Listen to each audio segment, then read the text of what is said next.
네, 안녕하세요. 박종TV의 서울한의원 박종 원장입니다. 제가 파킨슨병에 대해서 계속 설명을 하고 있는데요. 지난 시간에는 파킨슨병의 초기 증상에 주목하라라는 주제로 설명을 충분히 드렸고요. 오늘은 이 파킨슨병은 5가지 단계로 진행된다라는 주제를 가지고 설명을 드리도록 하겠습니다.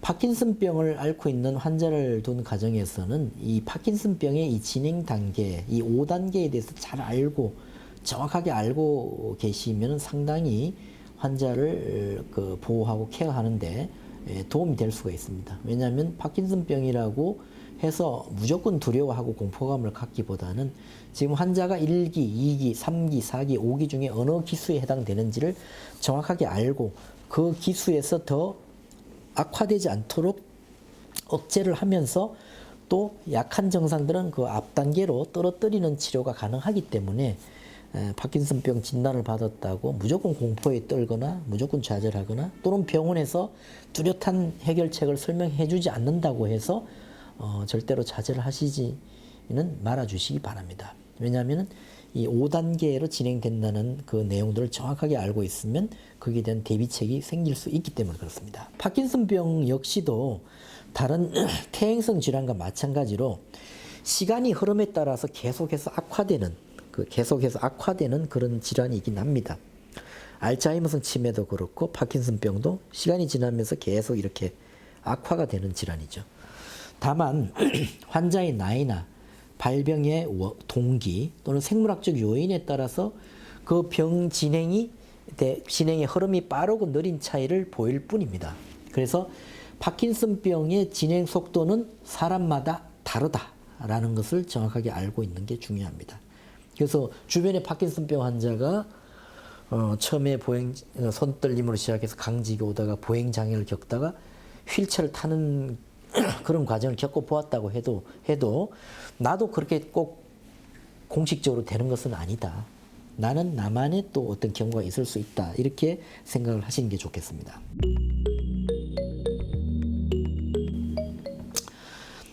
파킨슨병을 치료하고 연구하는 학자들과 의료인들은 학술적으로 그 운동 증상의 심한 정도에 따라서 파킨슨병의 단계를 5가지 단계로 구분하고 있습니다.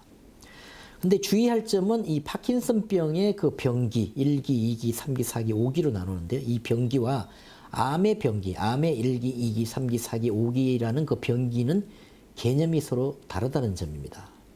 이게 무슨 말이냐면 질병의 경과를 그 특징에 따라서 나눈 시기를 병기라고 하죠. 병의 단계라고 그러는데 보통 우리가 아는 시기는 그 뭐 잠복기가 있고 또는 발열기가 있고 뭐 초기가 있고 극성하는 극기가 있고 회복기 이런 정도일 겁니다. 그런데 이 파킨슨병은 암과는 달리 이 병의 기수가 높다고 해서 약물 반응이 없는 것은 아니라는 그런 특징이 있습니다. 왜냐하면 파킨슨병 4단계였던 환자도 약물 복용 중에 이 약물이 환자의 체질과 잘 맞아서 정상이 호전되면 1단계로 떨어지기도 하기 때문에 이 암과는 병기가 좀 다르다.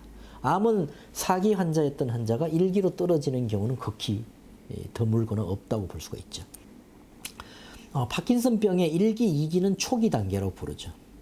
그래서 초기 단계로서 적극적인 치료를 통해서 그 진행을 멈추어서 정상적인 생활을 할 수 있는 단계로 보고 있습니다. 그래서 이것이 상당히 중요한 겁니다. 그래서 파킨슨병을 진단받았더라도 병원에서 예를 들어서 파킨슨병이라고 이제 설명을 들으면 반드시 그 기수를 물어보는 게 좋습니다. 선생님이 1기입니까? 2기입니까? 3기입니까? 4기입니까? 5기입니까?를 좀 정확하게 설명을 해달라고 이야기를 의료진에게 하는 것이 중요합니다. 그래서 1기, 2기 초기 단계로 판명이 되면은 너무 좌절하거나 절망할 필요가 전혀 없습니다.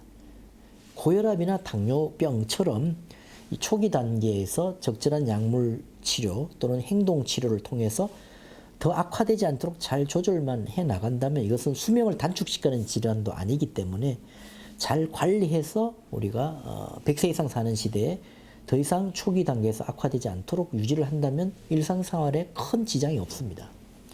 그리고 3기는 보행장애가 나타난다는 게 특징입니다.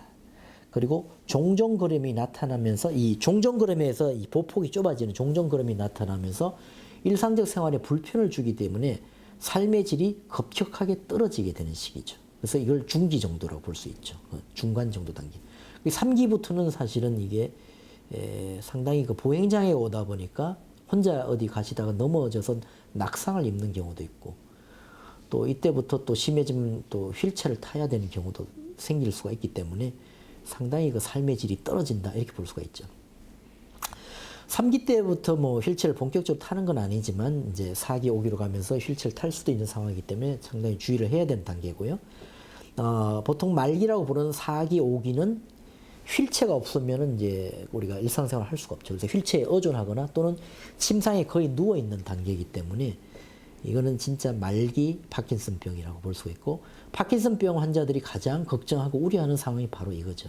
이런 내가 내 팔다리로 걷지를 못하고 이렇게 이제 휠체어에 의존하고 또는 누워서 남은 평생을 보내야 되는 정말 안타까운 상황이 벌어질 수가 있기 때문에 어떤 경우에라도 1기, 2기에서 3기, 4기, 5기로 가는 상황만은 막아야 된다는 것이 가장 중요한 우선적인 과제라고 볼 수가 있습니다.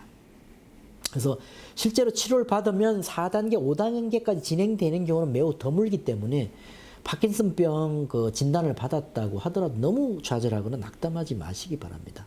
고혈압이나 당뇨병처럼 조절을 잘 해나가면 됩니다.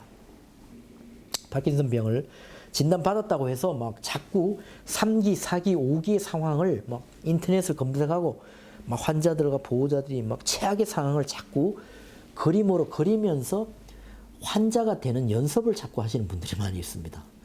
이것을 저는 가장 경계해야 된다, 이렇게 생각할 수가 있습니다. 그래서 저는 파킨슨병을 이제 앓고 있는 사람, 환자와 보호자분들에게 제가 가장 강조하는 것은 바로 환자 본인에게 가장 잘 맞는 개인별로 맞춤화된 치료 방식, 이것을 강조를 많이 합니다. 치료가 개인 맞춤형으로 다 달라야 된다는 거죠. 그래서 사람마다 체질이 다르고 파킨슨병이 오게 되는 원인도 다르고 또 파킨슨병이 나타나는 그 증상의 양상도 다르기 때문에 일률적으로 어떤 몇 가지 약을 정해놓고 용량만 조절해주는 그런 치료로는 회복이 될 리가 없고요. 환자 맞춤형의 어떤 치료 그런 방식이 필요하고, 또 하나 중요한 것은 일상생활에서 치료를 위한 최적의 환경을 찾아주는 것이 중요합니다. 그래서 제가 치료하는 환자들에게는 집에서 할 수 있는 음식이라든지 생활 습관이나 운동 처방 또는 심지어 취미 활동 처방까지도 제가 해드리고 있습니다. 그리고 명상 치료도 상당히 중요합니다. 이 마음의 우울증이나 이런 좌절감을 많이 겪기 때문에 마음을 다스릴 수 있는 그런 명상 치료법, 이런 것들도 상당히 중요합니다. 그래서 일상생활에서 치료를 위한 최적의 환경을 찾아주고 또 조금이라도 진행을 억제할 수 있는 생활을 실천하도록 해주고 또 긍정적인 태도를 가질 수 있도록 해주는 것이 중요합니다. 요약을 하자면 파킨슨병 진단을 받았더라도 절대로 좌절하거나 절망할 필요가 없고, 비교적 초기 단계에서 진단을 받았다면 중기 말기로 가지 않도록 우리가 억제할 수 있습니다. 그 5가지 요소는 첫째는 마음가짐입니다. 긍정적인 마음가짐. 둘째는 뇌에 좋은 음식을 섭취하는 것. 그리고 규칙적인 생활 습관을 가지는 것. 그 다음에 근육을 강화하는 운동이 필요하고요. 그리고 도파민을 잘 만들 수 있는 내가 정말 좋아하는 취미 활동을 열심히 하는 이 5가지 인자가 파킨슨병을 관리하고 극복하는 데 매우 중요하다, 이런 말씀을 드리고 싶습니다.